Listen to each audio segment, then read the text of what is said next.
something like we came on board in July. Somebody brought a proposal about having a tourist information desk in Benin Airport. I saw that as a very laudable project, whereby we can showcase our tourist sites, our visitors in Edo, coming to Edo State, seize those tourist sites, get the flyers, from there, and that is already done. Somebody came from Abuja, was talking about hospitality business. I had a stakeholders meeting with all the hoteliers, because we agree that one of the major problems we have with hospitality is customer service. The staffs, the hoteliers are not trained. Yeah. You don't blame them. You can't give what you don't have. So they just bring his brother, sister, his mother's friend, or whoever from the village, give him a high uniform and put him as a, hotel attendants. And when they come there, they don't know what to do, which is very bad. And we don't want to be bringing tourists into Edo State and they stay in the hotel and get poor customer service. So I've had about 2 stakeholders meetings, with all the hoteliers in Edo State, and we're going to continue to do that, because I believe hospitality is key. And when these tourists come, they're not going to stay in government houses. Now they're going to stay in our house. They're going to stay in the hotel, which will bring business for them. So we're looking at ways of improving it. So we have stakeholders to discuss on that. So I had a meeting with the National Institute of Hospitality and Tourism. The Director General was there, and we had a discussion. Through that, I met somebody, an investor, who said he wanted to invest in Edo. And I quickly told him that, look, do this for the ministry. If you do that, we're able to achieve that, then I can encourage, work with you closely. By the grace of God, those things are already there now in Benin Airport. If you come in, arrival, and even at departure, you see 15-inch screen showing all the tourist sites, showing the festival, showing the Obaze. So those are things that are achievable. Because it's not I want to, I will, or I want to. So they're already being done. They give our governor wait-and-see governor. If you look at all the corner roads in Benin and other places, the man is working on it. So those are things that are already working in Edo State. Like I said, I didn't come here to play politics or come out campaign. Election is still far away. But if we have this relationship, if we have this understanding, probably have this meeting often, like you said, we already have an agreement. So that when the election comes, there will be a lot of questions to be asked. There will be already a relationship, not just coming here to campaign and vote for APC. This is not about APC or PDP. You understand? We say Edo Indigenes, regardless of your political affiliation. But we believe that if we have this relationship, we have this interaction, you can help the government, and the government can as well help you. And the gap is being bridged. So this meeting is going to be often as possible. If I can't come, somebody can come from the ministry or the person that we identify. As I said earlier, Joe, as the Joe Ambassador, can relate. You can ask him questions, there will be feedback. So that's why we said we're bridging the gap. All associations will be recognized. All organizations, whatever we believe in, will be recognized. As long as we want to work as, as partners. So I think that was a very good one, my brother. My question is really simple. Rather, it's not a question, it's a request. The essence of our meeting is stated on the placard behind you. You are supposed to declare the vision of the governor, I suppose the government. But really, what is it the government wants to, what is its vision for the diaspora? I think, sir, like I said, the diaspora aspect of it has never been before. And the concern of the governor, because of his appreciation, because of the respect, and because of the value of the brothers and sisters of the people doing diaspora, that's why I created that department, to bridge the gap between the people in diaspora and the government. And so my responsibility, the vision of the government, first of all, is to bridge the gap. Secondly, is to create an enabling environment for them, for those that want to come back home and invest. So those are the areas we're looking at. So there's nothing like, oh, this is what it is. I think that's, I don't know if that answers your question. I would say ladies here about this. Eh? Yes. Ladies. Okay, sir. There are ways you can support the diaspora who are already running business, i.e., my field of business. For example, I'm not speaking because I want to sell myself, right? I'm saying this because within that period, I think it would be useful if you could ask to say, within us here, who are currently running a business that will be identified, and what is the nature of your business. For instance, if you're doing Edo Festival, if there's anyone present here who is currently running the business, and in one way or the other, the government could patronize the business, that would be duly appreciated. Thank you very much. And Mommy, let's quickly have your... Because we used to have trade fair. And that trade fair, every, Lagos, everywhere, you go to trade fair. So is it possible if the government has to look into trade fair? A lot of people come down and demonstrate what they do. They sell product, they do everything. Trade fair at the Kenwan Road. Trade fair at Kenwan Road, Aerodrome Road. Yes. So they should look into that. If they sold it, let something be done about it. Because that is the only plot or a place that a lot of things can be done.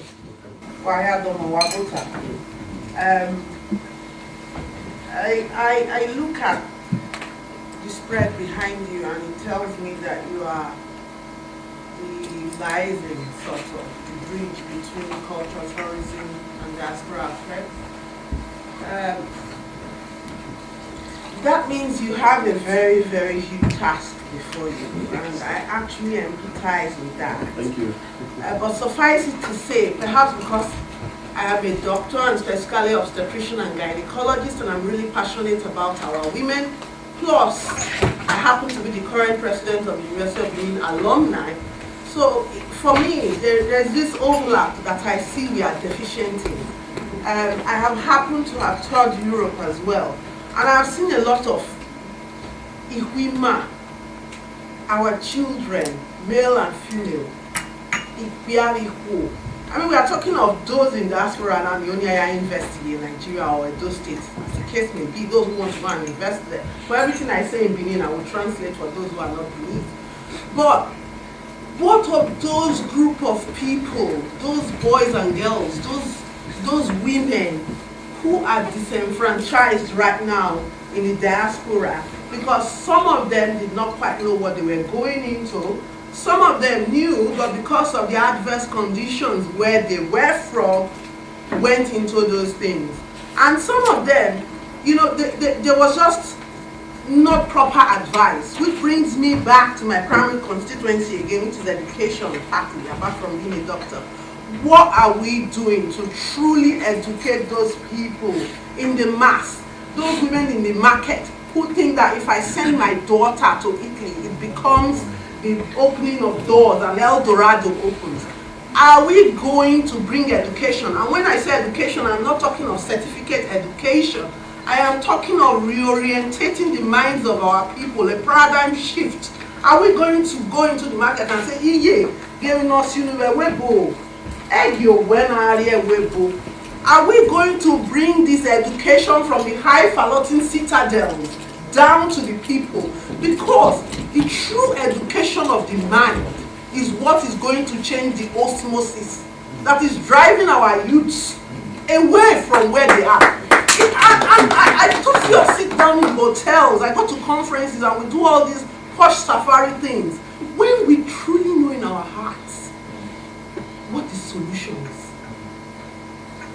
Please, Mr. Commissioner, what are you doing to spread this gospel in Oba Market, New Benin, Egyosa, Uselu? What are we doing to tell the fathers that your girl children, they are not commodities?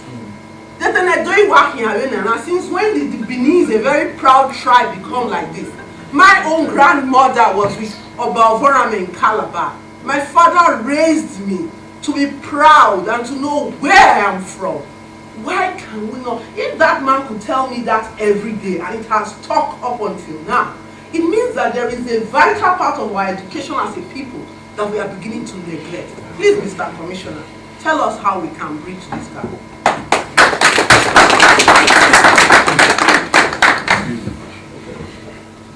Quickly answer those two questions, because yes, so that don't forget. Yeah, the human trafficking one is something that is very, very, is concerned.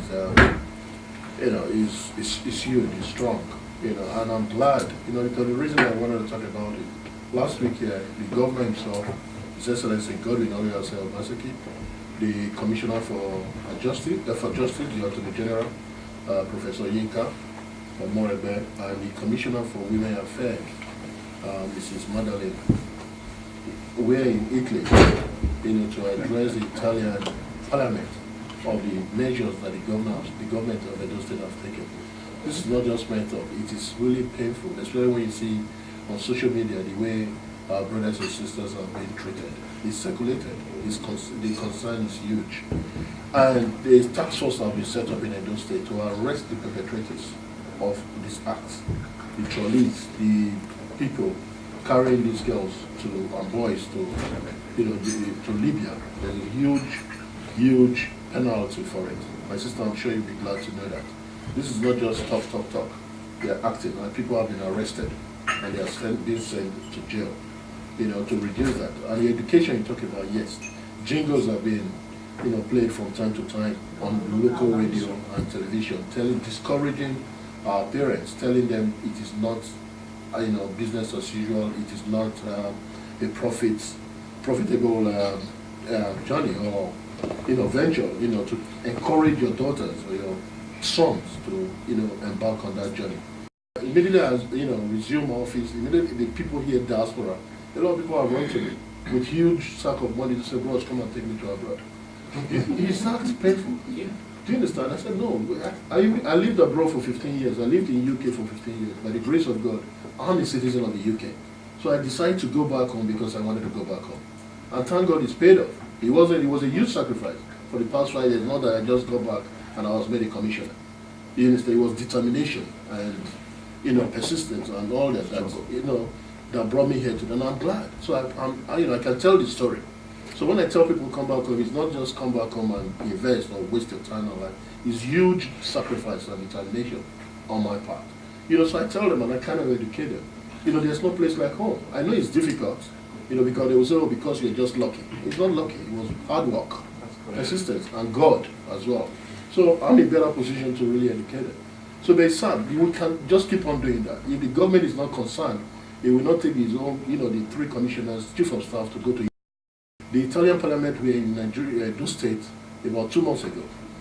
She came down, she's concerned as well about our citizens in Italy. So they went back last week to give a feedback, to actually address the Italian Parliament on the measures that they've taken. Last 2 weeks again, 150 Edo people were deported back to Edo State. The governor received them, put them in the hotel, and he has set up a scheme to rehabilitate them in Edo State. So it's going to give. It started with stipends, a monthly. Give them accommodation, so, take them through counseling, set up some psychologists to counsel them. So these are measures that the government is being taken, and it's good that we know because we just think that nobody cares about it, and it's a major concern of the government. When he saw the 150 people, the governor was in tears. I can tell you that. If you see some of the pictures that were circulated on social media, you see him actually holding them, and that's not politics. The guy was pained. And a major concern on him and every other person. Because it's not what you wish your enemy to even be. You understand? So that's a major concern and we're working on that. Steve here is a counter-terrorist advisor. I'm a police officer at Kensington Palace there. I protect the royals. And I think in 2014, we met the then commissioner, what's her name again? I've forgotten that lady. Exactly. And we toured around the building and we talked about tagging those artifacts so that if they are taken, there will be a sort of image that would relate to trigger and those things would be traced, sort of tracking device. We rendered our service then, nothing came out of it.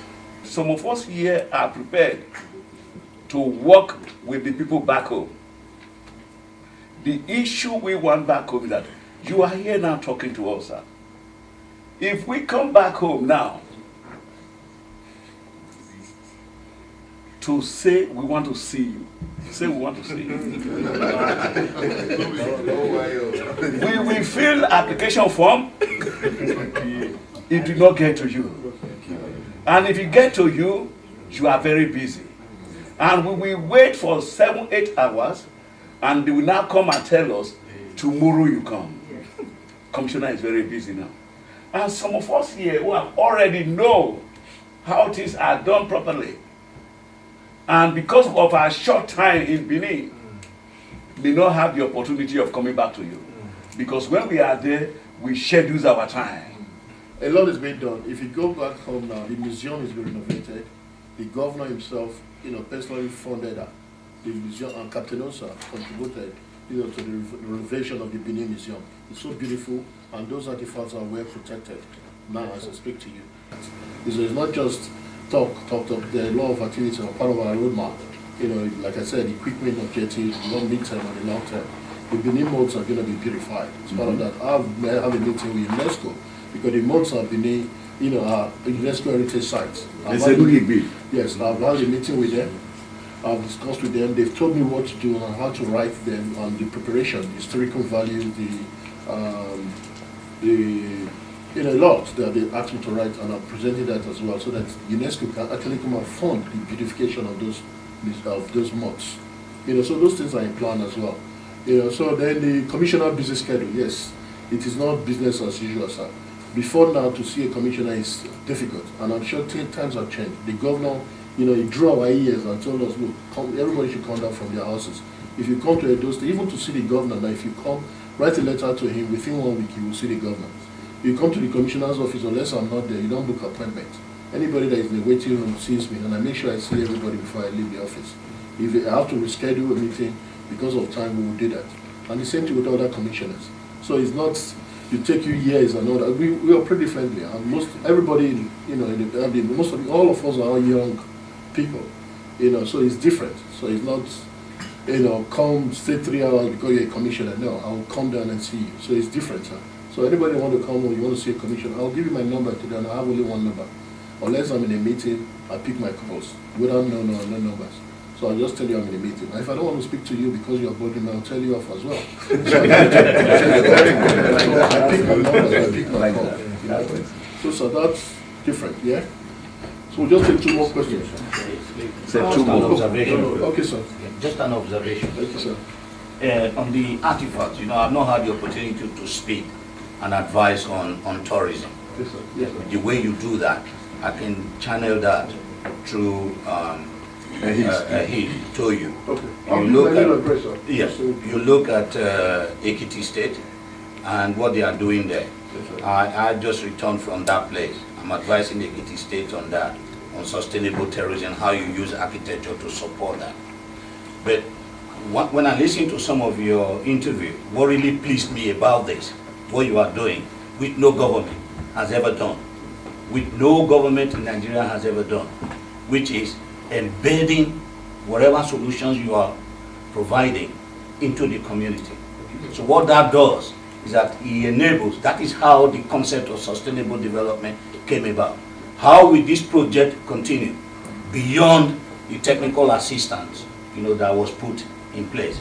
So in addition to that, you will see that, for example, there are no hotel at the OND level, not at any level, and it will have to be organized in such a way that it reflects our traditional, culture, people who serve in the hotel. For example, if a European or an American comes to any hotel in Benin and he sees that because it's an elderly person, the way we greet, the way we do things, they can take that with us. It's not only just taking them to Germany about the Igun artifacts that you make, you have to put a sophisticated arrangement in place to make sure, because there's something, if you look at during the days of cocoa, there's something you call buffer stock. Okay? So you have to put a system in place whereby all this Igun, whatever, as long as they can find somebody buying this thing from them regularly. My father, Benin City Council in those days, Apapava, where the Union Bank used to be now, there was a Benin technical craft people there.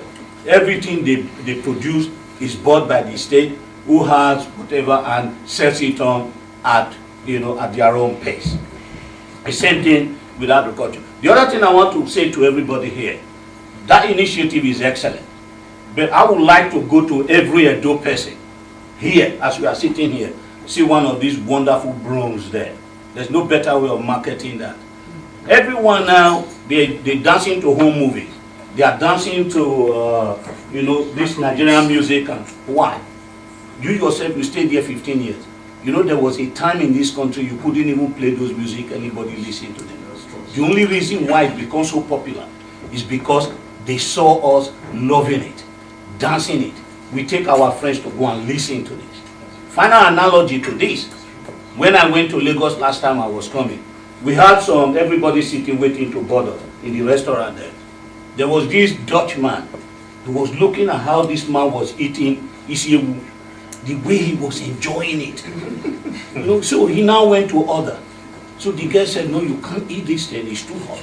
He said, no, he said, look at the way this man is enjoying it. To cut the story short, he was taking out a stretcher. The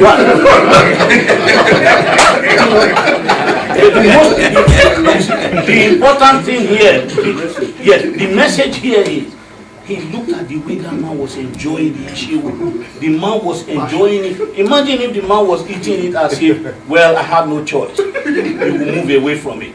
These things we are talking about, our culture, there is no better way of selling it other than us loving it, going there, from here, picking up the phone, and then going, booking, take whoever you want to go there and patronize it. The people working there will see that this supply, etc. is coming. Those of you who believe that infrastructure will just necessarily boost tourism, go to Tainapa and see. When I went to Tainapa, I wept. I have never seen such an elaborate infrastructure in my life, but they are just decaying. Because there is no forward, what we call forward and backward linkages between the infrastructure created and the people of Calabar State. Some of them have never known their way around that place before. You know, so what the way you look at that is, for us, there's no magic. Everyone saying do this and that. We have to imbibe, love, breed this culture for you to be able to sell this thing, you know, outside. Thank you. Professor, sir, I thank you for, you know, your lecture. Yeah, I've taken lecture because it's a take-home for me. I appreciate that. I will look at that as well. This is just a ministry in government. You know, my focus is on art, culture, you know, tourism and Diaspora Affairs. And we have other parastatals, we have other ministry, you know, which being headed by other commissioners. But as you speak, I will tell them this is what we discussed. These are take-home for me and for us. You know, so I want to say a very big thank you.